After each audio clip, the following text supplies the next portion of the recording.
Hello and welcome to Arglefumph Talk, the video series where I answer your questions.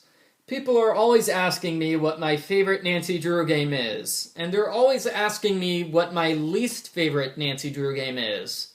To be honest, I really have a hard time answering this question. I don't like to play favorites with the Nancy Drew series.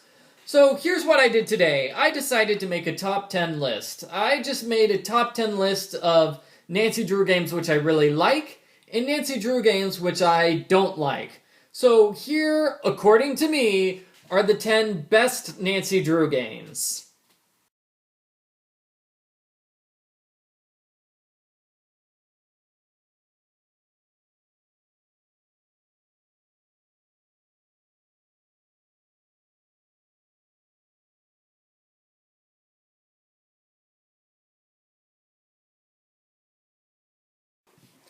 And here are the 10 worst Nancy Drew games.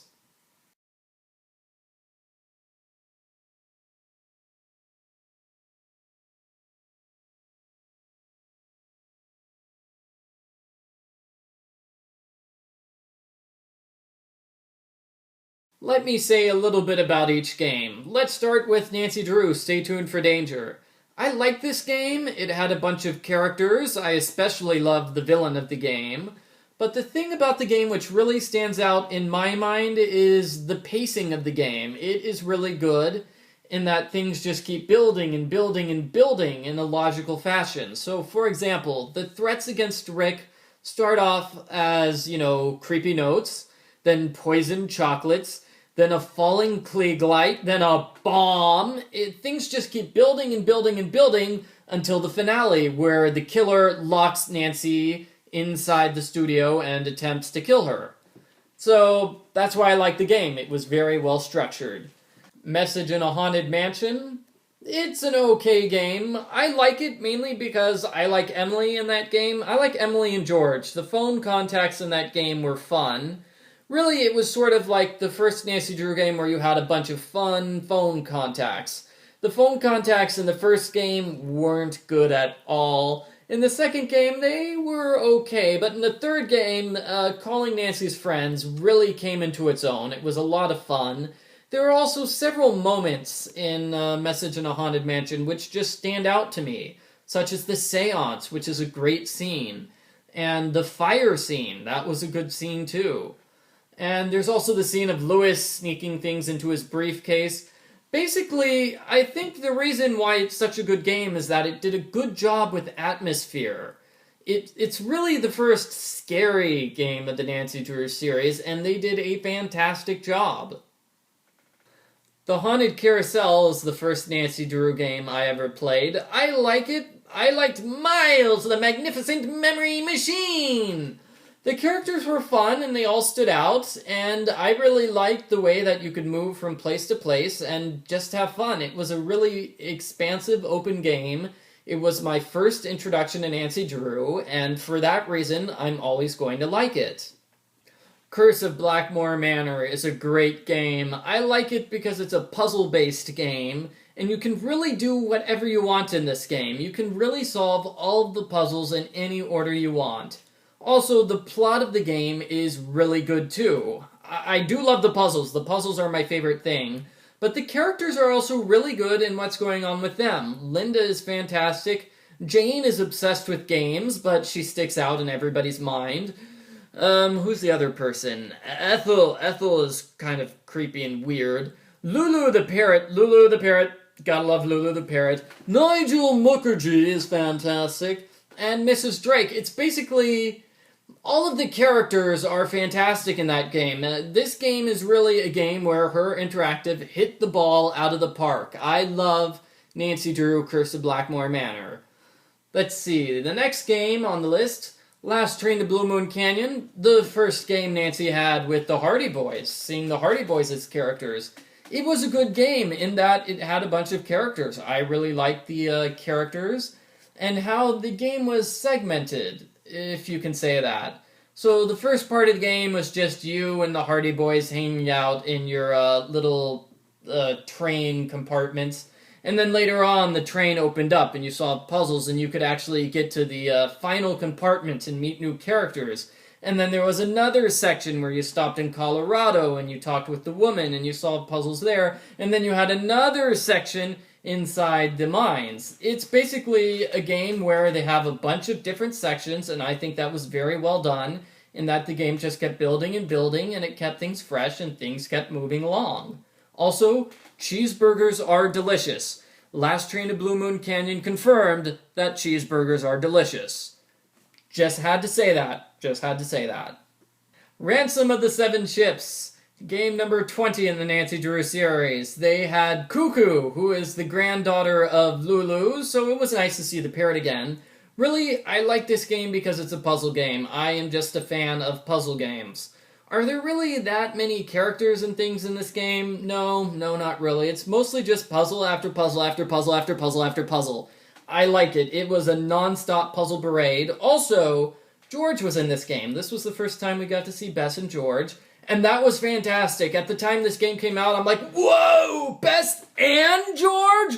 Whoa, crazy. So yes, I definitely like Ransom of the Seven Ships. It also featured the return of a character that I really enjoyed, so that was another reason why I liked the game. Really, I think the graphics, the character design seemed to take a step up when they introduced Bess and George, which is another reason why I like the game. Maybe they were able to get into more detailed character graphics simply because there were only like 3 characters in that game as opposed to, say, 5 or 7. I don't know. Next game had many more characters. Nancy Drew, Warnings at Waverly Academy. I really like that game. I just like the situation. It takes place in a high school, well, technically a boarding school, I should say. I think they did a really good job of the environment. And the characters were crazy. I love all the characters. I love Mel, I love Rachel. Leela's got personality. She's not exactly my favorite. Who's the other character? I say I love all the characters and then I immediately forget what the characters are. Izzy is a good character. She's a mean person, but she's a very distinct character. She has a distinct personality. I liked her. Corrine, Nancy's roommate, again, distinct personality. The graphics were good in that game. I don't know how to describe it. It's just an all-around awesome game. I love it because it's a very character-driven game, and all of the characters are fantastic, and everything else in the game is relatively good as well. There are also some plot lines which are just like bonus plot lines that you can skip, such as Mel's plagiarism plot line. I like that. The plot twist with Rachel was fantastic. I really loved that. Basically, I just love the characters. I love the game. It's fantastic. I don't feel like I have to defend myself here. Next game on the list. Shadow at the Water's Edge, which is a game everybody loves. It's the game where Nancy Drew goes to Japan. It's fantastic. I am not the biggest fan of some of the puzzles in the game. Some of the puzzles which are just fantastically long and horrible. But everything else is really, really good. It was a very scary game. Definitely the scariest game in the Nancy Drew series up to that point. And I have to give it credit. It did a good job with the situation. The music was fantastic. I loved the music. And yeah, that's basically it. They did a good job of incorporating Bess and George into the plotline, even though you technically never see Bess and George. Rentaro is a nice character. Yumi is a nice character. The other characters, maybe not so much. Ghosts of Thornton Hall, the most recent Nancy Drew game. I like this game. Just like Shadow at the Water's Edge, this was a very scary game. I liked how the game was laid out, and you'll notice that seems to be a theme with the games I like. Things just keep building and building and building. With this game, Ghosts of Thornton Hall, it was just like that. We had day number 1 of the game, then day number 2, then day number 3. Things were very structured. And it just kept building and building and building. So, for example, at the beginning, you see Scarlet, and you're like, ooh, what's that? And as things go along, Scarlet starts attacking Nancy and killing Nancy. And, you know, all sorts of crazy stuff keep happening. The final third of the game was great. I particularly loved the final third with the ending. Everything was really good. The puzzles were top-notch. I've heard complaints about the tangram puzzles. And to be honest, I'm not a big fan of the phone contacts in the game. I think the phone contacts are the part of the game which I dislike the most. But other than that, Ghost of Thornton Hall is definitely fantastic. So those are my top 10 favorite Nancy Drew games. Nancy Drew Secrets Can Kill Remastered gets an honorable mention because my picture is included in the game. My picture is on the wall of what do you call it? The honor roll students. I'm Mr. September, student of the month. I like it, that's fantastic. I'm always going to love the game because it has my picture in it. But now we move on to the games which are not so good. Games which I do not like that much. Here are my top 10 worst Nancy Drew games. We're starting with Nancy Drew Secrets Can Kill. Not the remastered version. This version of the game does not have my picture in it, so it gets an automatic thumbs down for me just for that. The game really shows its age in that you can tell that they weren't entirely sure what to do with this game or how to program it or what's going on. Switching between discs was kind of boring. There are all sorts of plot problems. And really, most of the game is just looking at hidden messages on the walls, which were posted there by psychic students, I suppose. The phone calls in the game were completely useless. Triggering that final scene was really difficult. It was sort of hard to trigger the scene where Daryl leaves the letter for Nancy, and even worse, there was a game-breaking bug at that point in the game, where if you pick the wrong answer, Daryl won't give you the letter, or the game will freeze or something like that, so no, definitely.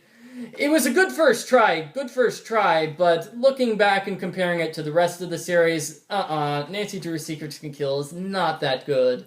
The remastered version is definitely an improvement.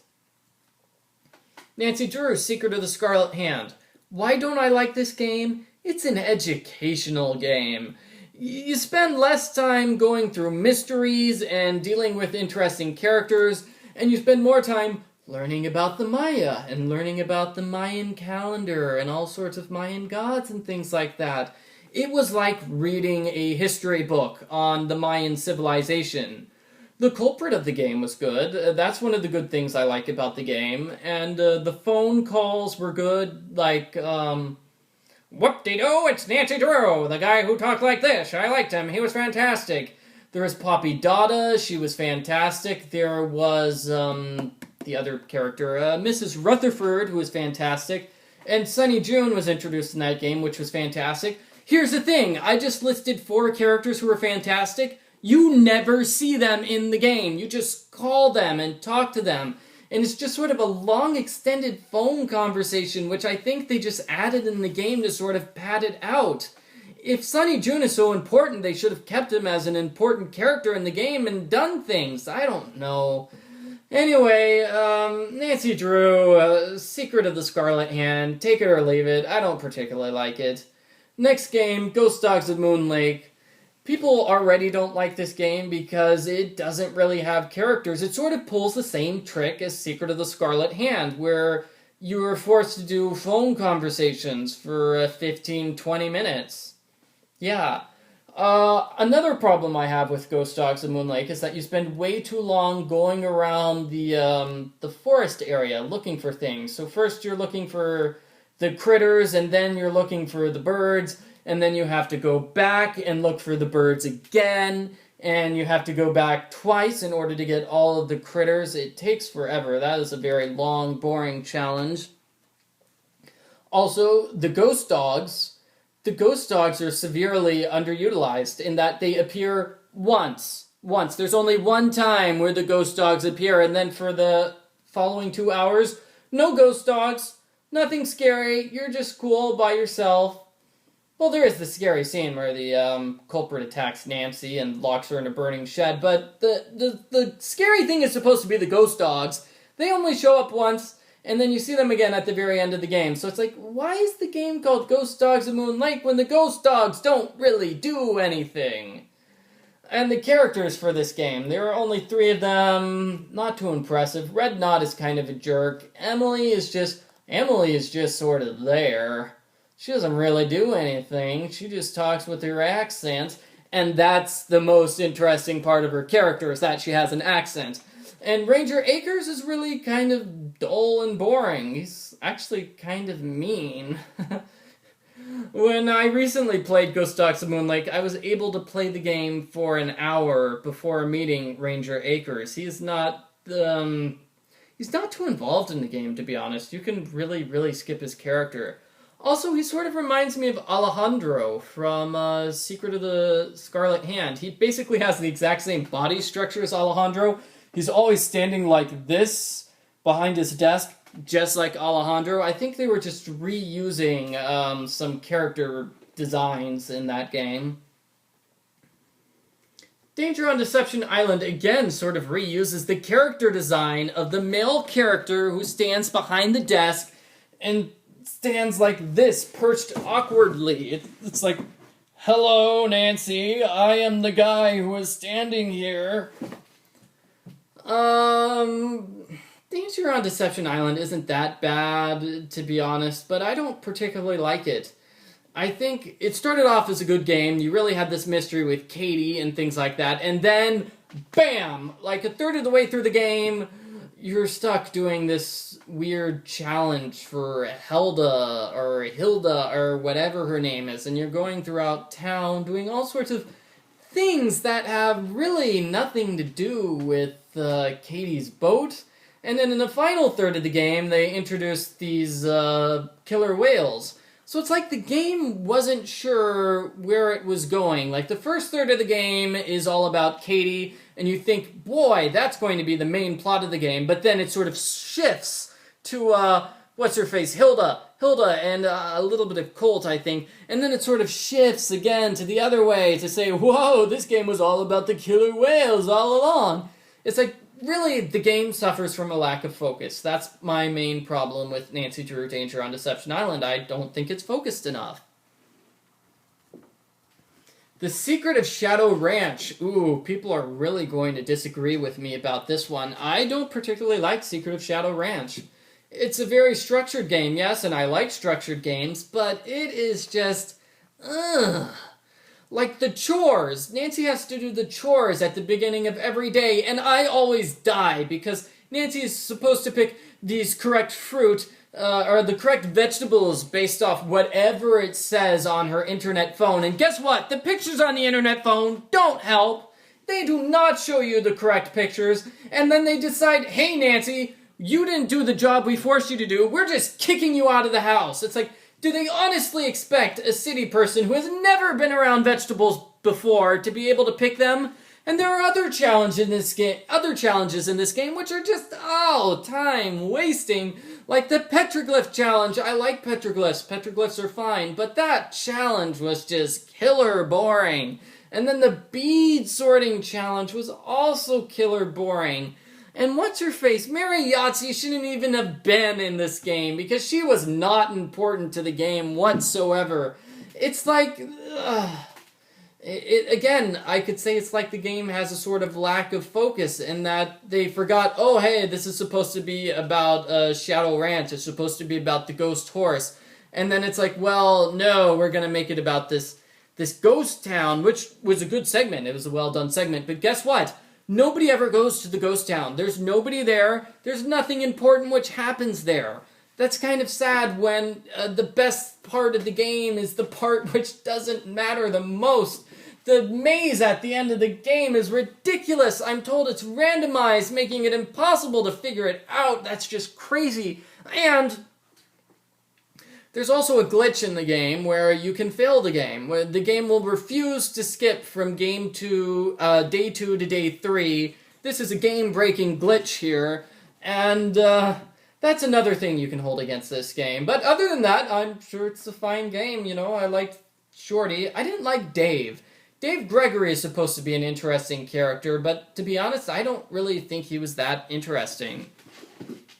There are also those long sequences. It's like the game was divided between, okay, are we sticking with the mystery of the ghost horse, which is happening today, or are we sticking with the mystery of Dirk Dirk Valentine and the stuff which happened with him 100 years ago. It's like the game couldn't decide which story to handle, and so it dropped the ball on both stories. Something similar happened in Nancy Drew's Secret of the Old Clock. This is... how am I going to describe it? They mixed up 4 different Nancy Drew books. They basically took 4 Nancy Drew books, I'm told, and just squished them together to try to make them fit. And so the stories don't really sort of mesh. Actually, it works much better in Nancy Drew's Secret of the Old Clock than it does in Secret of Shadow Ranch. In Secret of the Old Clock, what they do is they have the 2 different plot lines, and they have 1 different villain, 1 for each plot line. So there's the plot line about the will being destroyed, and then there's the complete opposite plot line about whatever the other plot line is. There are 2 villains in that game. 2 villains which are doing evil things, and they are doing evil things completely separate from one another. I like that. That was a good idea.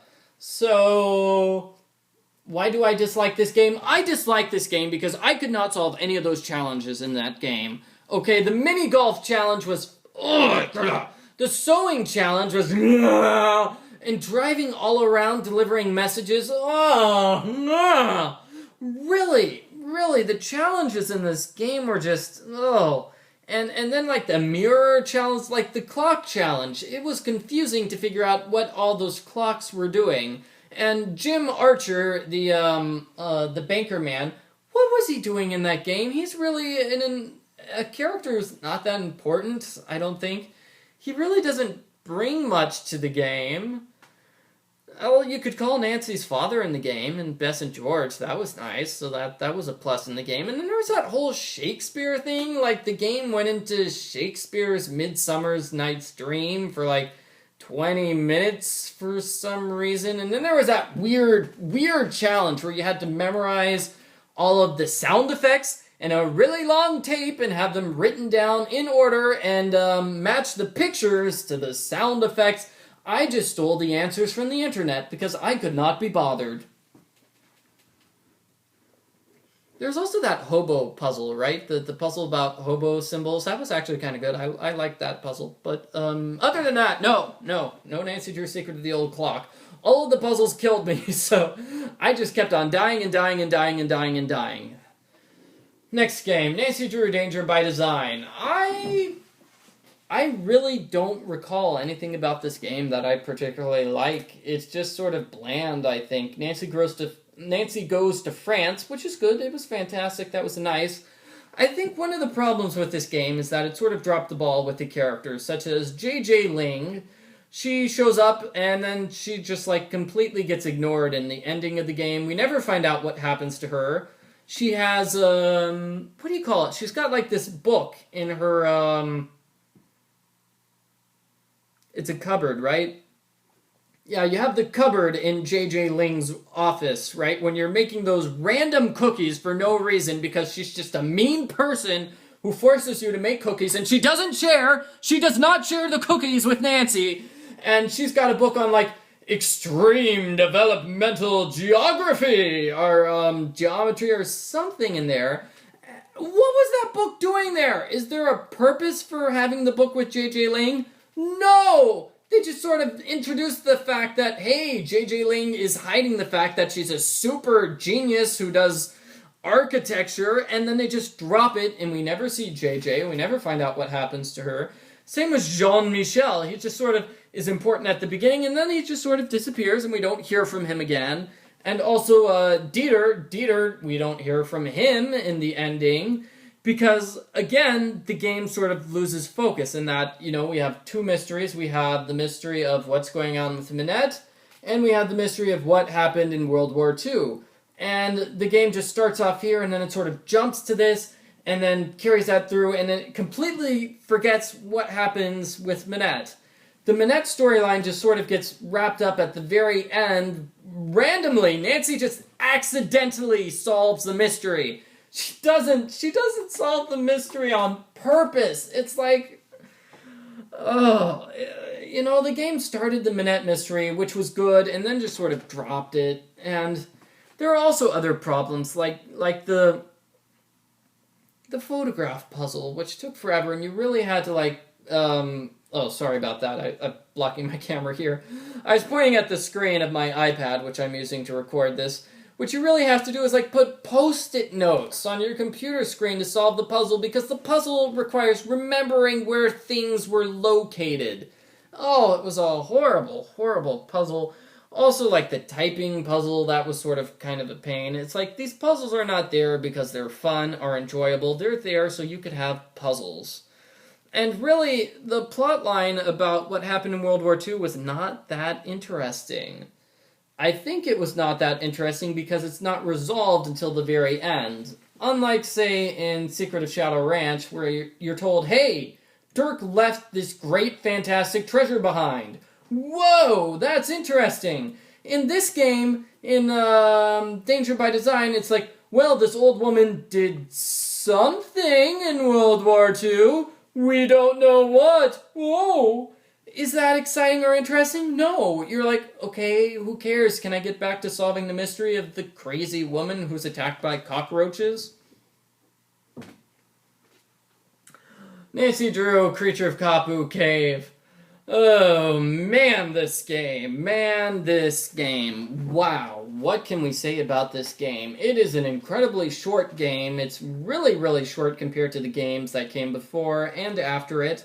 And the sad part is about a third of the game is just pointless time wasting, such as the fishing challenge, which was reused in It was reused from Secret of the Old Clock. I didn't like the challenge in Secret of the Old Clock. They somehow managed to reuse the challenge and make it worse. In Secret of the Old Clock, the challenge was, hey, you need to figure out the correct area to cast your line. Here, it's, hey, why don't you fish 30 times in a row in order to get the big island bucks for this big fat guy who is forcing you to do stuff for no reason.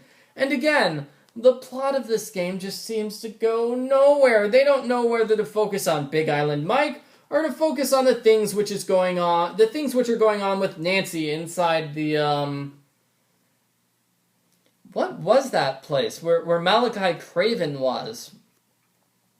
There's also, Dr. Quigley and, collecting frass. Now that was a boring, long, complicated puzzle. It was not fun at all. The character models were just weird in that game. I think it's because they had two different models for each character.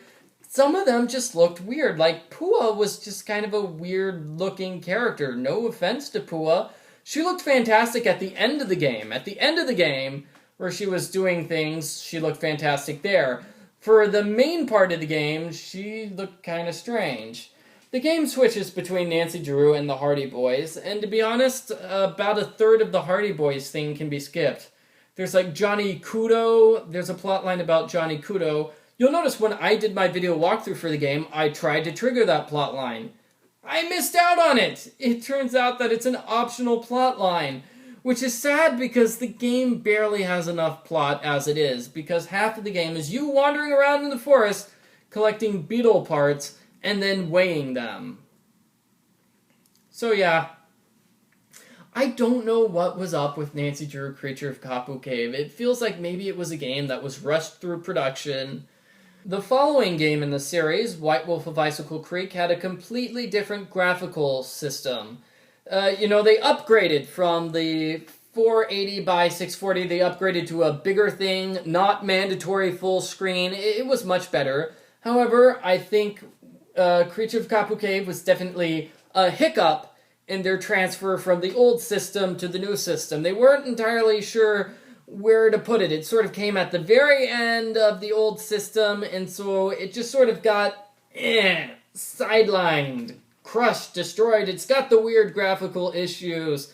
It's like, well, they knew they had to finish the game, but they really wanted to switch to the next system. I don't know. That's the only possible explanation I can come up for the fact that that game just completely failed on so many levels, including graphical levels, storyline levels, gameplay levels, to be honest. And the end of the game, where they try to explain the storyline, was just weird. It's like, If the storyline makes sense, it should be in the game itself, not at the very end where you at least try to explain the storyline. No, no, no, no, no. The storyline needs to be good to begin with. You can't just try to throw, hand wave all the problems with the storyline at the very end. Crazy. Nancy Drew, Legend of the Crystal Skull. It's a good game, actually. It's got a really nice mood and everything. They do a really good job with Bess and her sections, but to be honest, I don't care for this game. There are far too many, time-wasting puzzles, I would say, such as the search through the graveyard was just way too long. It's basically long puzzle after long puzzle after long puzzle. I like puzzle after puzzle after puzzle. That's good, but when all of the puzzles are just lengthy puzzles, really for no apparent reason. So the graveyard puzzle really could have been cut in half, and that would have been fine. It would have been just fine. The Time Will Tell puzzle, that's a puzzle which will take you 5 minutes for each section, unless you look up the answers on the internet, which is what I did. So really, that's like 15 minutes. Really, you could have had just one of those puzzles. It would have been just fine. You didn't need 3 puzzles with that clock. What were the other puzzles which took forever? The shovel puzzle, where you have to memorize like west, north, east, west, north, west, west. A series of 12 or 15 directions. Make it 5. Make it 5 directions, okay? Oh, man. And, really, just a lot of going back and forth between the graveyard and things like that. The puzzles were just sort of lengthy. Henry was okay. I didn't really care that much for Henry. Halfway through the game, he just sort of got boring and stopped talking to you. Lamont was an interesting character. Was he important to the storyline? No, he was not important at all. Bess's, yeah, like I said, Bess's part was really the best part of the entire game. And finally, the final game on my list of top 10 worst Nancy Drew games. Nancy Drew, Trail of the Twister. I don't know why I don't like this game. This really should be a game I like because it's a bunch of puzzles and it's a highly segmented game. But really, it just comes across as, there's the driving challenge, which is sort of the same thing as Secret of the Old Clock. It's just too much driving around and being lost and not really having a sufficient map to show you where you have to go. Way too much driving around. Not much with the plot lines, to be honest. I did not think the plot was very well done. Here's how the plot works in this game. There are about 5 characters, and one by one, they go through the characters and explain why the characters aren't guilty. Really, that's it. It's not like things are developing and things are changing. It's more like, process of elimination, and the last person standing has to be the culprit, because, hey, we completely ran out of ideas of what could happen. Most of the accidents, I think, it's the typical Nancy Drew plotline of mysterious accidents plaguing a site. Most of the accidents happen off-screen, don't they? Or they've happened by the time Nancy already arrives. I can't remember any single accident which happens while Nancy is there. Frosty loses something. I think that's it. Yeah, okay. Yeah, that's it. The mousetrap puzzle took way too long. There really should have been some sort of fast-forward thing for the mousetrap puzzle. It just took way too long. And the fact that you had to do it multiple times was crazy. They really could have done more with, the grandpa, Paw, that's the character's name. They really could have done more with his character. I feel like he got the short end of the stick there. Also, yeah, I don't know. What is the name of that character who, just gives Nancy a list of chores? That's it. That's the problem with this game. Instead of investigating mysteries, Nancy solves chores. This is basically a game where it's nothing but chores. Yeah, so maybe that's why I don't like Trail of the Twister. Other characters, Chase is okay. I don't even remember the female character's name. Paw is okay at best. Frosty, I only remember him because he goes, ah! He screams! And that's the only thing I remember about Frosty. Really, the most interesting character is Krollmeister, PG Krollmeister, and he was just a phone character. Yeah, and Scott was okay. He was just sort of a grump. Really, the other character is really interesting. Scott's rival, whatever her name was, she was really interesting. Too bad she wasn't important and we never really got to see her. That was a plot line I really think could have been explored more. But really, the characters don't really... I did not like the characters in that game. Most of the game was just solving chores as opposed to, say, solving puzzles and things like that.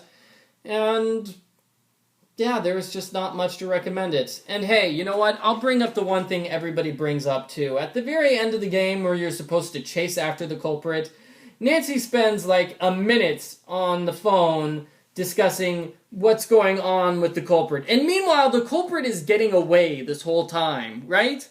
It's like the character says, Nancy, you need to chase after a culprit immediately. And now I'm going to talk about random things for a minute just to slow you down. I know this is a life or death situation, but hey, you've got a minute to spare, right? Yeah, that was sort of a problem too. So, this video is long enough, everybody. Those are my top 10 favorite and least favorite Nancy Drew games. Thank you for watching Arglefumph Talk, everyone. Have a good night.